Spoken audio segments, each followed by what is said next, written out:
नमस्कार, आप देख रहे हैं हमारा खास कार्यक्रम एक मुलाकात। और आपने सुना होगा नाड़ी देखकर इलाज करने के बारे में। ये चिकित्सा की प्राचीन पद्धति है और जिसे जो इस पद्धति से इलाज करते हैं उसे हम नाड़ी वेद कहते हैं। और आज हमारे साथ ऐसे ही नाड़ी वेद संतोष सिंह जी मेड़ते हैं स्टूडियो में। सर, आपका बहुत बहुत स्वागत है। नमस्कार। सबसे पहले मैं आपसे जानना चाहूँगा, ये पद्धति है क्या? न्यूरोथेरेपी टेक्निक ये ऐसी टेक्निक है जिसमें हम ब्लड वेसल पर काम करते हैं। शरीर के अंदर नसें जो होती है उसके अंदर ब्लड चलता है, उस ब्लड को अपन स्पीड दे करके और इसको किस प्रकार से गतिज कर रहा है और क्या उसमें रुकावट है या नहीं है, उसके बारे में जानकारी करके हम इसको बीमारी का इलाज करते हैं। इसमें कोई मशीन की ज़रूरत नहीं है, न कोई दवा की ज़रूरत है, सीधा सिस्टम पर काम करते हैं। ये अति प्राचीन, बहुत प्राचीन चिकित्सा पद्धति है। हाँ, बिल्कुल प्राचीन है। कैसे इसकी शुरुआत कैसे हुई थी? क्या आपको कुछ है इसकी जानकारी? ये शुरुआत तो शुरू से ही, मतलब जब से ये नाड़ी वेद चलते हैं चरक ऋषि से और ये वाघभट से, उस समय से चल रही है। बहुत पुरानी पद्धति है। क्या मतलब आपने कहा कि आप जो ब्लड का सर्कुलेशन है, हाँ, ब्लड का कैसे चल रहा है उसके ऊपर गति देख करके अपन बता सकते हैं भी कौन सी बीमारी है या नहीं तो है। सारी बीमारियों के बारे में पता चल जाता है? सारी हो जाती है। कैसे, क्या पद्धति क्या होती है ये? जैसे इसके अंदर ब्लड चलता है जी, ब्लड की गति देख करके, और ब्लड के अंदर जैसे मान रुकावट है, रुकावट के कारण से वो दर्द होता है, दर्द का पता लगा रहता है कि कौन सी बीमारी है या नहीं है। जैसे अपन कोलेस्ट्रॉल देख सकते हैं, इसमें वात पित्त कफ देख सकते हैं। वात पित्त और कफ ये तीन बॉडी के अंदर जो दोष होते हैं, इस दोषों को अपन जैसे डिसबैलेंस हो जाती है, वात पित्त और कफ तीनों डिसबैलेंस हो जाते हैं तो बीमारी होती है। वात से 80 रोग पैदा होते हैं और पित्त से 40 रोग और कफ से 20 रोग पैदा होते हैं। इस प्रकार 140 रोग होते हैं कुल मिला के। उसके अलावा कोई रोग है ही नहीं इसके अंदर, बाकी अनाज नाम रख दिया है इसके अंदर। आपने कब से इसकी आपका इसकी तरफ कैसे रुझान हुआ? इसका झुकाव कैसे हुआ? आपने कैसे सीखा? मैं गवर्नमेंट टीचर था, मिडिल स्कूल में एचएम था। फिर बाद में धीरे धीरे मेरे 15 में रिटायर हुआ। उसके बाद में मेरे को पैरालिसिस आ गया, लेफ्ट साइड में पैरालिसिस आ गया। उसके बाद में मैंने देखा यार ये बीमारी हुई क्यों। उसके बाद में फिर इसके पीछे पड़ा उसके अंदर और इसकी जानकारी अध्ययन किया इसके बारे में, तो फिर पता लगा कि इस कारण से हुआ ये। फिर उसको मैं पीछे पढ़ के ये सारी सिस्टम सीख लिया। मैंने न्यूरोथेरेपी टेक्निक दिल्ली से आरोग्य पीठ से मैंने इसको कोर्स भी कर रखा है इसका। लेकिन जो वर्तमान में लोग आपने कोर्स भी कर रखा है और आप समाज सेवा के रूप में इसका उपयोग कर रहे हैं। मैं देखता हूँ कि कई बार आप स्कूलों में जाके बच्चों के स्वास्थ्य को चेक करते हो, उनको बताते हो। क्या लोग इस पद्धति पर विश्वास कर रहे हैं?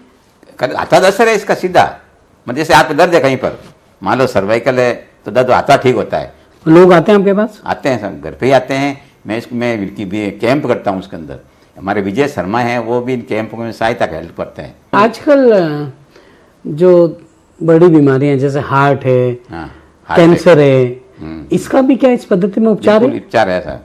हार्ट की प्रॉब्लम होती क्यों पहले ये पता है। हार्ट में प्रॉब्लम होती है, आपका ब्लड जो होता है, ब्लड वो थिक हो जाता है और एसिडिकल होने से होता है। ब्लड एसिडिकल होने से फिर वो गाढ़ा पड़ता है और फिर उसके अंदर वो सिस्टम गड़बड़ हो जाता है। ब्लड जो होता है एक बार में पंप करता है तो 5 ml ब्लड को आगे पंप करता है और फिर पूरे शरीर के अंदर भेजता है। हमारे शरीर के अंदर 1 लाख मिलाकर कुल नस नाड़ियाँ हैं, उसके अंदर ये ब्लड पूरा सप्लाई करता है। जब इसमें कोलेस्ट्रॉल जम जाता है उसके अंदर एलडीएल का मतलब क्या है तो लो डेंसिटी लिपोप्रोटीन, उस कारण से वो ब्लड के अंदर वो कोलेस्ट्रॉल जम आता है। इस कारण से फिर वो ब्लड वो पंप करता है, उसको जोर पड़ता है लगाने में, फिर बाद में ये तकलीफ आती है उसके अंदर, इसलिए वो हार्ट अटैक होने की संभावना रहती है। अब इसका होता कारण तो ये हो गया इसका। अब इसको ठीक है से रखे इसको जी। इसके लिए एक तो क्या है कि आप एनिमल प्रोडक्ट मत खाइएगा। एनिमल प्रोडक्ट खाने से ही वो कोलेस्ट्रॉल बढ़ता है, एलडीएल जब बढ़ता है। आप फ्रूट कितने खा सकते हैं, ड्राई फ्रूट कितने खा सकते हैं उसके अंदर, उससे कोई फर्क नहीं पड़ेगा उसका। कैंसर आजकल बहुत बढ़ रहा है और कैंसर एक लाइलाज भी है ये बीमारी। हाँ, अभी तक ऐसा प्रॉपर ट्रीटमेंट नहीं आया, तो इसका भी क्या नाड़ी वेद में कोई ना कहीं कुछ ऐसी चीजें हैं क्या जिसको कर हम इससे बच सकते हैं? बिल्कुल। कैंसर के लिए जैसे मान लो कैंसर 2 प्रकार का होता है। एक तो होता है खरगोश चाप, एक होता है कछुआ चाप। कछुआ चाप कैंसर होता है, वो ज़्यादा असर नहीं करता है।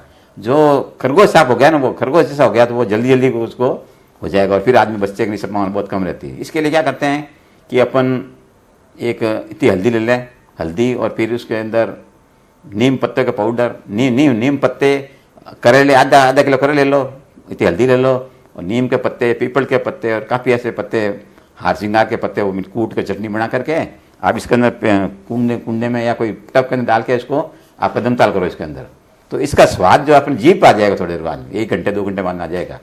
तो रोजाना करो इसको, जब तो खाना नहीं हो मुंह के अंदर, जवान करते रहो। इसके डायबिटीज ठीक होती है, इससे कैंसर भी ठीक होता है इसको, ये करने पर 3 महीना करो लगातार तो फर्क पड़ जाएगा।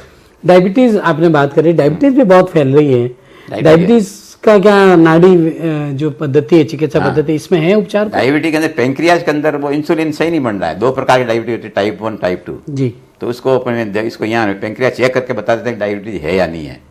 अब इसका ट्रीटमेंट भी है इसका, इसमें क्या यहाँ पॉइंट होते हैं, इसको यहाँ कर्फन बैठ के इसको दबाएंगे, 6 सेकंड दबाएंगे, फिर वापस ऊपर आएंगे, फिर 6 सेकंड दबाएंगे। ये 8 बार करेंगे इसको, और फिर एक आधा मिनट रुकेंगे, फिर 8 मिनट 8 बार और करेंगे। ये 3 बार प्रक्रिया करो इसको रोज, तो ये आपका डायबिटीज का पॉइंट सही हो जाएगा, डायबिटीज सही होगी आपकी। जब आपने ये चिकित्सा पद्धति सीखी जी, उससे पहले आपने कहा कि आपके पैरालिसिस का अटैक आया था। हाँ। और अभी आपको कितना टाइम हुआ इसको सीखे हुए? मैं तो 10 साल से कर रहा हूँ इसको। 10 साल से कर रहा हूँ। उससे पहले आप भी एलोपैथिक पे ही विश्वास करते होंगे? पहले करता था, जब नहीं थे जानते थे करते ही था उसके अंदर जी। फिर बाद में देखा ये एलोपैथी से और सिस्टम गड़बड़ हो जाते हैं आपके, जैसे साइड इफेक्ट ज़्यादा होंगे इसके, इसलिए अपन मानता ही नहीं इसको। अब मैंने इसको होम्योपैथिक भी एक चिकित्सा पद्धति होती है, यूनानी चिकित्सा पद्धति होती है, और आपके आयुर्वेदिक है, आयुर्वेदिक भी है। तो सबका अपना अपना अलग अलग वो है। लेकिन ऐसा कहते हैं कि एलोपैथी फास्ट काम करती है। फास्ट करती तो है, मतलब आपको रिलीज होगा, लेकिन उसका साइड इफेक्ट हो जाएगा, दूसरे अंगों पर असर पड़ेगा इसका। जैसे आपने बीपी की दवाई ले ली आपने, तो फिर बाद में किडनी पर जोर पड़ेगा, लीवर पर जोर पड़ेगा, और हार्ट पर ही जोर पड़ेगा इसके अंदर। आप क्या सजेस्ट करते हैं जो अभी हमारे दर्शक देख रहे हैं? हाँ जी, उनके लिए, वो स्वस्थ रहने के लिए, आजकल बीमारियां बहुत हैं, बहुत है। आप देखते हैं हर आदमी को कुछ ना कुछ बीमारी, किसी को बैक पेन हो रहा है, किसी को वेरिकोज है, किसी को डायबिटीज है, किसी को बीपी है, किसी को माइग्रेन है। उनको, एक मनुष्य को स्वस्थ रहने के लिए क्या करना चाहिए, ये बताइए। स्वस्थ रहने के, बिल्कुल ठीक है, प्रश्न अच्छा किया आपने जी। बॉडी के अंदर वात पित्त और कफ तीनों होते हैं, तो वात पित्त कफ तीनों को बैलेंस रखिए आप। वात को बैलेंस रखने का तरीका है, स्नान करने के बाद बॉडी की तेल मालिश करो आप। तेल मालिश करके एक गिलास लो, किनारे मुड़ी हुए से गिलास की पूरी घसाई करो इसके अंदर, ताकि ब्लड का सर्कुलेशन सही हो जाए इसके अंदर। तो धीरे धीरे अपन ये करेंगे रोज, तो आपके कोई दर्द, बॉडी दर्द होगा ही नहीं उसके अंदर, कोई भी दर्द खत्म हो जाएगा। और पित्त दूसरे होते हैं पित्त। पित्त से पेट की गर्मी, पेट की गर्मी से भी एसिडिटी बनती है, डकारें आती है खट्टी खट्टी, और ये होता है। पित्त को कम करने का उपाय है देसी घी का प्रयोग। 1 चम्मच देसी घी मुंह में रखें आप, और उसको गंडूस करें। इसको आयुर्वेद में उसको बोलते हैं गंडूस। तो इसको गंडूस करते हुए आप रखो इसको, फिर थूक भी सकते हैं, निगल भी सकते हैं उसके अंदर। ये है इसका उपाय पित्त का। कफ जो होता है, कफ बनता है, कफ का मतलब होता है बैड कफ और गुड कफ, 2 होते हैं बॉडी के अंदर। तो बैड कफ तो जैसे खांसी जुकाम हो गया आपके, लग गया तो बलगम आएगी, तो वो बैड कफ हो गया। लार जो है वो गुड कफ है उसके अंदर, ये है इसका। तो इन तीनों बैलेंस रखें। एक सिस्टम और खाने पीने अपन ध्यान रखेंगे कि भाई जैसे खाना खाने के 1 घंटे बाद पानी पीना, पानी तुरंत पी लेते हैं। भोजनांते वारिम विषम, भोजन के अंत में जल पीना जहर के समान है, क्योंकि वो जैसे भट्टी लग रही है उसके अंदर पानी डाल दे तो बुझ जाएगी, तो खाना पचेगा नहीं और गैस बनेगी, शरीर में सड़ेगी उसके अंदर। ये हो गया इसका उपाय। तो मतलब स्वस्थ रहने के लिए ये चीजें, वात पित्त कफ तीनों को बैलेंस रखे आप। तीनों को बैलेंस रखें। तीनों को बैलेंस कैसे रखना है वो आपने भी बताया कि वात को सुबह सिरन का तेल मालिश कर लो, पित्त के लिए वो घी का प्रयोग कर लो, और कफ को ठीक करने के लिए खाने के बाद थोड़ा सा गुड़ का प्रयोग करें। अच्छा, गुड़ का प्रयोग करें। और जो हमारे दर्शक आपको देख रहे हैं इस समय, उनको आप क्या सीख देना चाहेंगे, क्या उनको सलाह देना चाहेंगे? सलाह यही है कि आप जैसे खान पान पर ध्यान, दिनचर्या सही करो अपने। एक तो पहले तो जल्दी सोएं, जल्दी उठें, और शाम सुबह के समय आप पेट को साफ रखने के लिए सुबह 1.25 लीटर पानी पीना है। 1.25 लीटर जो पानी पीता है वो बॉडी के लिए सारा सिस्टम सही करता है। क्या होता है कि बॉडी के रिक्वायरमेंट सभी अंगों को होती है, लीवर, किडनी, हार्ट, ब्रेन, सबको पानी की जरूरत पड़ती है। जिसमें पानी की कमी हो गई तो आपको अस्थमा रोग भी हो जाएगा उसके अंदर। इसलिए पानी ज़्यादा पियेंगे तो आपका सिस्टम सही रहेगा उसके अंदर। ये इसका मतलब पानी खूब पीना चाहिए। पानी खूब, मतलब सुबह रोजाना कितना पानी? नहीं, रोजाना सुबह का पानी 1.25 लीटर पी लो आप, फिर दिन को आप जो प्यास लगे जो पी लो, ज़्यादा उसको पानी पीने की जरूरत नहीं है आपको। और एक डाइट ऐसी डाइट है, उसका नाम है DIP diet, discipline intelligent person diet. उस डाइट को आप अपन प्रयोग करेंगे ना, तो उससे सब सिस्टम सही हो जाएंगे। जैसे सुबह बॉडी वेट आपका मान लो 80 किलो है, तो 80 के हिसाब से 10 गुना करो उसको, 10 गुना करेंगे तो 800 हो गया। 800 ग्राम सुबह फ्रूट खाने हैं आपको, सुबह उठते ही नाश्ते में। 8 बजे के बाद में इसको फ्रूट खाएं। 12 बजे तक फिर कुछ नहीं खाना, फ्रूट खा लिया, आप ज़्यादा नहीं खा सको तो 2 किस्तों में खा लो इसको, फिर बाद में इसको फिर 12 बजे बाद में लंच करना। लंच के अंदर भी जैसे आध फ्रूट खाए ना 800 ग्राम 400 ग्राम खाने सलाद, फिर खाइए खाना, और फिर शाम को फिर आपको ये हल्का भोजन करना है। भोजन शाम को भोजन जो करते हैं अपन सूर्यास्त के 1 घंटे बाद में कर देना चाहिए, क्योंकि फिर वो पेंक्रियाज होता है वो धीरे धीरे अपना काम निष्क्रिय हो जाता है और इंसुलिन बढ़ना बंद हो जाता है, फिर अपनी डायबिटीज पैदा होती है इसके अंदर। अपन लाइफ स्टाइल डिस्टर्ब हो गया, इसका सब सिस्टम गड़बड़ हो रहा है इसके अंदर। लाइफ स्टाइल बिल्कुल ऑर्डर में रखनी है, और जो आपने बताया कि सुबह फिर दोपहर और शाम को सूर्यास्त के 1 घंटा बाद तक खाना कर लेना चाहिए, और जल्दी सोना जल्दी सोना जल्दी। ये ब्रह्म मुहूर्त उठना चाहिए, पहले सिस्टम था। ब्रह्म मुहूर्त का मतलब है सूर्यास्त के उदय होने के 3 घंटे पहले हो जाता है, तो 4 बजे 5 बजे 5:30 बजे तक उठ जाओ आप स्कूलों में जाते हैं, कैंप कर रहे हैं, बच्चे जब भी आपकी चिकित्सा पद्धति को देखते हैं समझते हैं, तो उनमें भी क्या रुचि आती है, या वो उनको लगता है कि भाई एलोपैथी मेरा इलाज है, मेरा सर दुखेगा तो मैं सेरिडॉन ले लूंगा, नहीं ऐसे बुखार आएगा तो कालपोल ले लूंगा, वो तो नहीं ऐसा नहीं है। उनमें है रुचि आ रही। सिर दुखता है ना, तो मैं पॉइंट बताता हूँ, इस पॉइंट का यहाँ से पॉइंट दबा दो आप सिर में, यहाँ पर यहाँ दबा दो, फिर ये कनपट्टी इसको पकड़ के बैठ जाओ थोड़ी देर, और अंगूठा को यहाँ पकड़ के पास बैठ जाओ, तो सर आता ठीक हो जाएगा, कोई दर्द बॉडी ठीक हो जाता है। बच्चे समझते हैं इन चीजों को? बिल्कुल समझते हैं, बिल्कुल। बड़े क्लासों में लेता हूँ मैं, सीनियर क्लासों में लेता हूँ, तो बच्चे सब समझते हैं। अब तक कितने बच्चों को आप इस चिकित्सा पद्धति के बारे में बता चुके हैं? मैं 21 स्कूलों में कैंप किया, ये लास्ट मेरी सरदारपुरा गर्ल्स स्कूल थी, उसके अंदर मैंने किया।